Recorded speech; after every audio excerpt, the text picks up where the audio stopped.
Alhamdulillah, abang dah lebih kurang 10 tahun dekat Pro 2. Macam-macam abang kecapi dekat Pro 2. Abang belajar A to Z tentang sale dekat Pro 2. Macam-macam negara abang dapat pergi dengan Pro 2. Okay, macam-macam award abang dapat dekat Pro 2. Tapi abang ada satu dream. Abang ni daripada kecil, okay, abang tengok family, tengok circle-circle abang apa semua, abang suka beli dan jual property.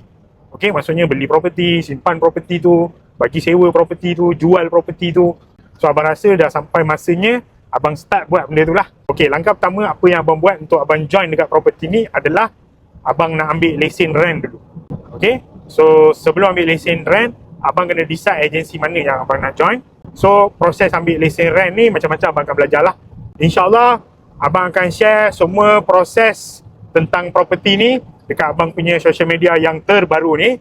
So korang boleh follow, boleh support abang. Abang akan cerita tentang segala proses abang untuk join jadi rent yang berdaftar ni lah.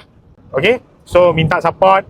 Okay, walaupun abang ni boleh dikategorikan dalam kategori king kat Pro 2, tapi bila melangkah masuk dalam property ni, walaupun abang tahu serba sedikit tentang property, tapi masih orang panggil apa, cak ayam lagi lah. Kena belajar banyak benda lagi. So doakan supaya urusan abang dipermudahkan. Doakan supaya abang berjaya di masa yang sama. Pro 2 jalan macam biasa. Itu adalah kerja hakiki abang. Okay, so jangan lupa follow abang dekat page yang baru. Support abang property ke abang Pro 2? Dua-dua lah. Okay.